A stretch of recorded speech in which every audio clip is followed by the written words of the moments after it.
So hello everyone, welcome back to new video. तो दोस्तों, हम भारतीय इतिहास को पढ़ने वाले हैं एमसीक्यू की फॉर्म में। तो सबसे पहले हम आज जानने वाले हैं सिंधु घाटी सभ्यता के बारे में। यहाँ पर आप लोगों के लिए एमसीक्यू तैयार हो चुके हैं, तो देखते हैं आप लोग यहाँ पर 75 जो आप लोगों के लिए एमसीक्यू बने हैं, इनमें से आप लोगों का यहाँ पर कितने सही जवाब होंगे, आप लोग कमेंट में बताना।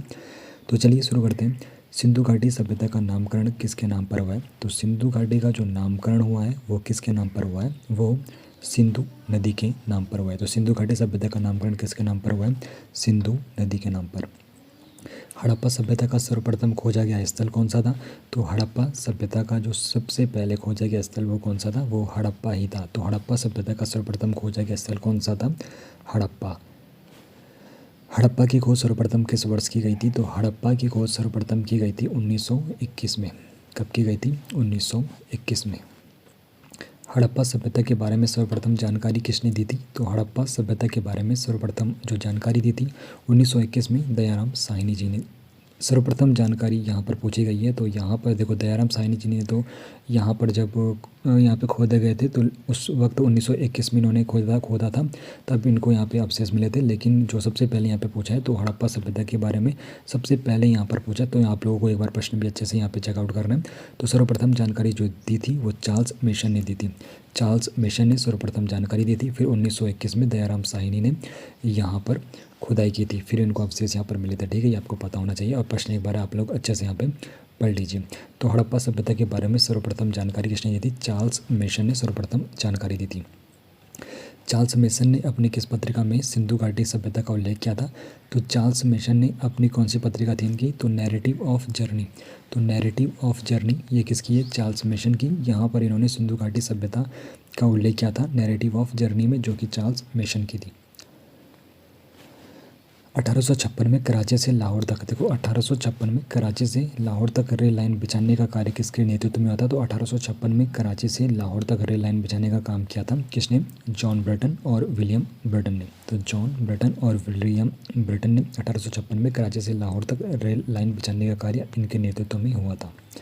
आगे बढ़ने से पहले आपको बताना चाहता हूँ, अगर आप लोग भी हमें फाइनेंशियली सपोर्ट करना चाहते हो तो आप लोग इस क्यूआर कोड को स्कैन करके सपोर्ट कर सकते हो, ताकि हम आप लोगों के लिए बेहतरीन एमसीक्यू यहाँ पर बना सकें और आपकी जो परीक्षा की तैयारी है वो अच्छे से अच्छे यहाँ पर हो सके। तो अगर आप लोग कर सकते हो तो ज़रूर कीजिए। तो आगे बढ़ते हैं, अगला प्रश्न है, जॉन मार्शल के अनुसार सिंधु घाटी सभ्यता का काल क्या था? तो जॉन मार्शल के अनुसार सिंधु घाटी सभ्यता का जो यहाँ पर काल बताया गया तो 2500 से 1500 ईसा पूर्व यहाँ पर जॉन मार्शल के अनुसार सिंधु घाटी सभ्यता का काल बताया गया।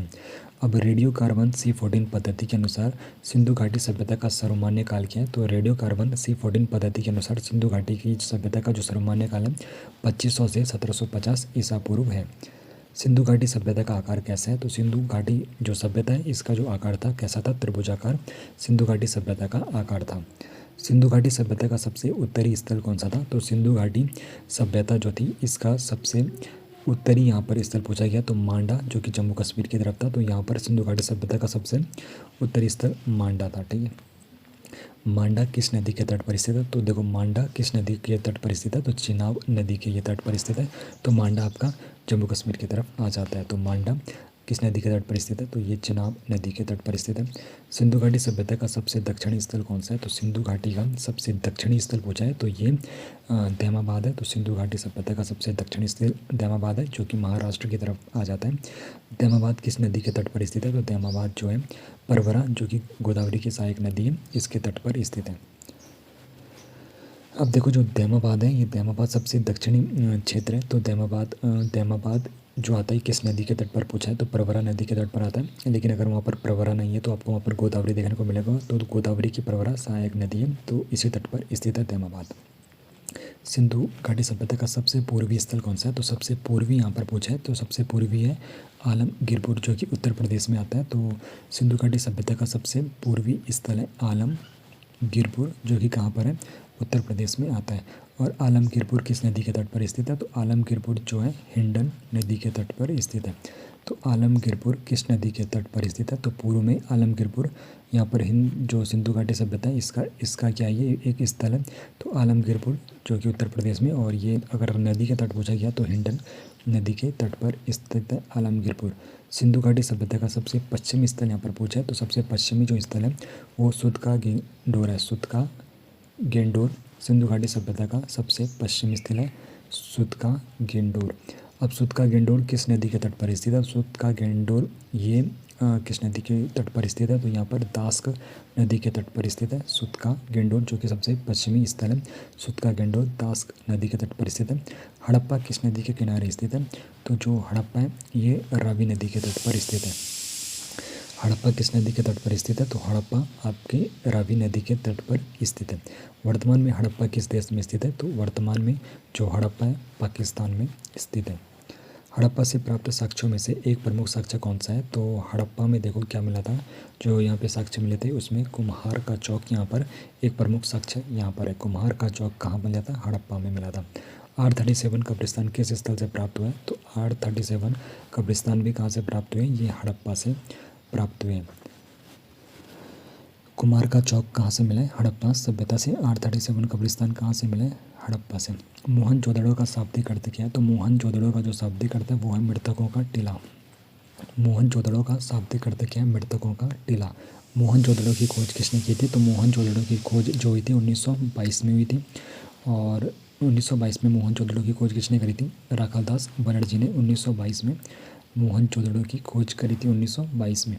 मोहनजोदड़ो किस नदी के तट पर स्थित है? तो मोहनजोदड़ो जो है ये सिंधु नदी के तट पर स्थित है। और हड़प्पा किस नदी के तट पर स्थित है? तो हड़प्पा रावी नदी के तट पर स्थित है। विशाल स्नानागार किस स्थल से प्राप्त हुआ है? तो विशाल स्नानागार ये मोहनजोदड़ो से प्राप्त हुआ है। सूती वस्त्र या कपास के सर्वप्रथम साक्ष्य के सभ्यता से मिले? तो सूती वस्त्र और कपास के जो सर्वप्रथम साक्ष्य मिले ये भी कहाँ से मिले? सिंधु घाटी सभ्यता से। तो सूती वस्त्र और कपास के सर्वप्रथम साक्ष्य किस सभ्यता से मिले? तो सिंधु घाटी सभ्यता से ये मिले।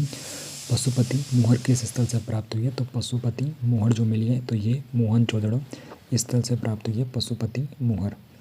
और नर्तकी की कांस्य मूर्ति किस स्थल से प्राप्त हुई है? तो नर्तकी की जो कांस्य मूर्ति मिली है तो ये भी मोहनजोदड़ो स्थल से प्राप्त हुई है। नर्तकी की कांस्य मूर्ति ये मोहनजोदड़ो से मिली है। पशुपति मोहर भी कहाँ से मिली है? मोहनजोदड़ो से मिली है।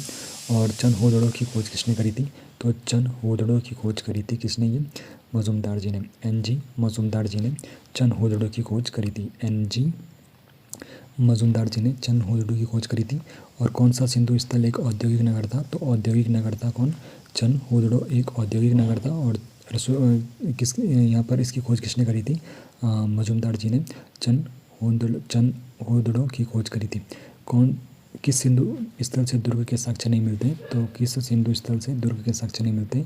तो हड़प्पा में मिलते हैं, मोहनजोदड़ो में मिलते हैं, लोथल में मिलते हैं, लेकिन चंदहोदड़ो जो कि एक औद्योगिक नगर था मजुमदार जी ने इसकी खोज करी थी, यहाँ पर दुर्ग के साक्ष्य नहीं मिलते।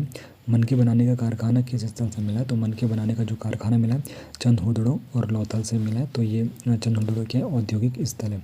कुत्ते और बिल्ली के पैरों के निशान किस स्थल से मिले? तो कुत्ते और बिल्ली के जो पैरों के निशान है वो भी चंदहोदड़ो से मिले हैं। लोथल किस नदी के किनारे स्थित है? तो लोथल जो है तो लोथल ये भोगवा नदी के किनारे स्थित है। तो लोथल क्या है? एक स्थल है। तो लोथल किस नदी के किनारे स्थित है? तो भोगवा नदी के किनारे पे ये स्थित है। और लोथल वर्तमान में किस भारतीय राज्य में स्थित है? तो लोथल जो है वर्तमान में गुजरात भारतीय राज्य में स्थित है। तो गुजरात भारतीय राज्य में लोथल स्थित है। सिंधु घाटी सभ्यता का कौन सा स्थल बंदरगाह के लिए प्रसिद्ध है? तो बंदरगाह के लिए सिंधु घाटी सभ्यता का कौन सा स्थल है? वो है लोथल, जो कि गुजरात में है। किस स्थल के घरों के दरवाजे मुख्य सड़क की ओर खुलते हैं? तो वो कौन सा स्थल है जहाँ पर घरों के दरवाजे मुख्य सड़क की ओर खुलते हैं? तो वो कौन सा है? लोथल, जो कि वर्तमान में गुजरात में है। पंचतंत्र की चालक लोमड़ी के साक्ष्य किस स्थल से मिले हैं? तो पंचतंत्र की चालक लोमड़ी के साक्ष्य मिले हैं लोथल से। चावल और बाजरे के साक्ष्य किस स्थल से प्राप्त हुए? तो चावल और बाजरे के साक्ष्य भी कहाँ से मिले? ये रंगपुर और लोथल से मिले हैं। चावल और बाजरे के साक्ष्य रंगपुर और लोथल से। युगल समाधान दो शवों को एक साथ दफनाना के साक्ष्य किस स्थल से मिले? तो युगल समाधान यानी कि दो शवों को एक साथ दफनाने के जो साक्ष्य मिले वो भी कहाँ से मिले? लोथल से। रंगपुर किस नदी के किनारे स्थित है? तो रंगपुर किस नदी के किनारे स्थित है? तो ये है भादर। रंगपुर किस नदी के किनारे स्थित है? तो भादर नदी के किनारे स्थित है रंगपुर। और धान की भूसी के साक्ष्य किस स्थल से प्राप्त हुए? तो धान की जो भूसी के साक्ष्य मिले ये भी कहाँ से मिले? रंगपुर, जो कि भादर नदी के किनारे स्थित है। कालीबंगा का शाब्दिक अर्थ क्या है? तो कालीबंगा का शाब्दिक अर्थ है काली चूड़ियाँ। कालीबंगा किस नदी के किनारे स्थित है? तो कालीबंगा घग्गर तो कालीबंगा किस नदी के किनारे स्थित है? तो कालीबंगा घग्गर नदी के किनारे स्थित है। जुते हुए खेत के साक्ष्य किस स्थल से मिले? तो जुते हुए खेल के साक्ष्य जो मिले हैं वो भी कालीबंगा से मिले, जो कि घग्गर नदी के किनारे स्थित है। ऊँट के साक्ष्य किस स्थल से प्राप्त हुए? तो ऊँट के जो साक्ष्य मिले हैं वो भी कालीबंगा से मिले हैं। भूकंप के प्राचीनतम साक्ष्य किस स्थल से प्राप्त हुए? तो भूकंप के जो प्राचीनतम साक्ष्य मिले तो वो भी कालीबंगा से मिले हैं, जो कि घग्गर नदी के किनारे स्थित है। बनावली यानी कि बनवारी किस नदी के किनारे स्थित है? तो बनावली जो है, जिसे बनवारी कहते हैं, तो ये है सरस्वती नदी के किनारे ये स्थित है बनावली। और टेराकोटा पकी हुई मिट्टी का हल किस स्थल से प्राप्त हुआ है? तो टेराकोटा पकी हुई मिट्टी का हल भी कहाँ से मिला है? बनावली से मिला है। जौ के साक्ष्य किस स्थल से मिले? तो जौ के साक्ष्य भी कहाँ से मिले हैं? बनावली से। घोड़े की हड्डी के साक्ष्य किस स्थल से प्राप्त हुए? तो घोड़े की हड्डी के जो साक्ष्य मिले ये सुरकोटदा से घोड़े की हड्डी के साक्ष्य मिले। और जो सुरकोटदा किस भारतीय राज्य में स्थित है? तो सुरकोटदा जहाँ से घोड़े की हड्डी के साक्ष्य मिले तो ये गुजरात राज्य में स्थित है वर्तमान में। रोपड़ किस नदी के किनारे स्थित है? तो रोपड़ जो है सतलुज नदी के किनारे स्थित है। रोपड़ का है पंजाब में। मानव के साथ कुत्ते को दफनाने का साक्ष्य किस स्थल से मिला है? तो मानव के साथ कुत्ते को दफनाने का साक्ष्य रोपड़ से मिला है। किस नदी के किनारे स्थित है? सतलुज। कहाँ पर है? पंजाब में। धौलावीरा किस भारतीय राज्य में स्थित है? धौलावीरा जो है ये गुजरात राज्य में स्थित है। धौलावीरा। विश्व का प्राचीनतम स्टेडियम किस स्थल से प्राप्त हुआ है? तो ये भी धौलावीरा से मिला है। तो धौलावीरा कहाँ है? गुजरात में। तो धौलावीरा से विश्व का प्राचीनतम स्टेडियम स्थल मिला, जो कि गुजरात में। सिंधु घाटी सभ्यता की लिपि का नाम क्या है? तो सिंधु घाटी जो सभ्यता है इसकी लिपि का नाम है भाव चित्रात्मक लिपि। सिंधु घाटी सभ्यता की लिपि का नाम क्या है? भाव चित्रात्मक लिपि। और सिंधु घाटी लिपि किस शैली में लिखी जाती थी? तो ये सर्पिलाकार शैली में लिखी जाती थी। सिंधु घाटी जो लिपि थी ये सर्पिलाकार शैली में लिखी जाती थी। सिंधु घाटी सभ्यता की लिपि को क्या क्या कहा जाता है? तो सिंधु घाटी सभ्यता की लिपि को और किस नाम से जाना जाता है? गोमुद्रिका लिपि के नाम से इसको जाना जाता है, सिंधु घाटी सभ्यता की लिपि को। सिंधु घाटी सभ्यता की लिपि अभी तक क्यों नहीं पढ़ी जा सकी? क्योंकि इसके साक्ष्य नहीं मिले और यह एक अज्ञात भाषा है। सिंधु घाटी सभ्यता की प्रकृति कैसी थी? तो सिंधु घाटी की जो सभ्यता थी इसकी प्रकृति नगरीय थी। सिंधु घाटी सभ्यता के घर किस प्रकार की ईंटों से बने थे? तो सिंधु घाटी की सभ्यता के घर जो थे ये पक्की ईंटों के बने हुआ करते थे। सिंधु घाटी सभ्यता में नालियाँ कैसी थी? तो सिंधु घाटी की जो सभ्यता थी वहाँ पर नालियाँ ढकी हुई थी। सिंधु घाटी सभ्यता में सड़कें किस दिशा में हुआ करती थी? तो सिंधु घाटी की जो सड़कें हैं ये पूर्व से पश्चिम की दिशा में हुआ करती थी, पूर्व से पश्चिम की दिशा में। सिंधु घाटी सभ्यता का समाज कैसा था? तो सिंधु घाटी की जो सभ्यता थी तो इसका जो समाज था मातृ सत्तात्मक, यहाँ पर इसका समाज था। सिंधु घाटी सभ्यता के समाज के मातृ सत्तात्मक होने का सबसे बड़ा प्रमाण क्या है? तो मातृ देवी की मूर्ति, यहाँ पर इसका सबसे बड़ा प्रमाण है। सिंधु घाटी सभ्यता के लोगों का मुख्य व्यवसाय क्या? तो मुख्य व्यवसाय था कृषि और व्यापार। सिंधु घाटी सभ्यता के लोगों का मुख्य व्यवसाय था। किस स्थल से सबसे अधिक एक सींग वाले जानवर की मोहरें मिले? तो सबसे ज़्यादा जो एक सींग वाले जानवर की मोहरें मिली है ये हड़प्पा से मिली है, हड़प्पा। सिंधु घाटी सभ्यता के लोग किस धातु से परिचित नहीं थे? तो सिंधु घाटी सभ्यता के लोग लोहा धातु से क्या थे? ये परिचित नहीं थे। सिंधु घाटी सभ्यता के विनाश का सबसे बड़ा कारण क्या है? तो यहाँ पर बाढ़ को सिंधु घाटी सभ्यता के विनाश का सबसे बड़ा कारण माना जाता है। सिंधु घाटी सभ्यता को और किस नाम से जाना जाता है? तो सिंधु घाटी सभ्यता को और हड़प्पा सभ्यता के नाम से भी जाना जाता है। सिंधु घाटी के लोग किस जानवर से अपरिचित थे? तो सिंधु घाटी की सभ्यता के जो लोग थे ये गाय से अपरिचित थे।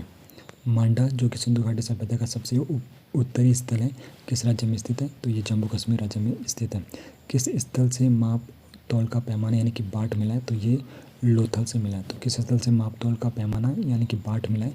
तो ये लोथल से मिला है। किस स्थल से मिट्टी का हल मिला है? तो मिट्टी का हल जो मिला है बनावली से मिला है, मिट्टी का हल। तो ये आपके 75 क्वेश्चन हो चुके हैं सिंधु घाटी सभ्यता के। तो आप लोगों को कितने जवाब इसमें पता थे कमेंट में बताना। बाकी आगे आने वाली वीडियो आप लोगों के लिए यहाँ पे भारतीय इतिहास से रहने वाली है। तो टॉपिक वाइज यहाँ पर हम कवर करते रहेंगे और काफ़ी इंपॉर्टेंट आप लोगों के प्रश्न यहाँ पर बनते रहेंगे।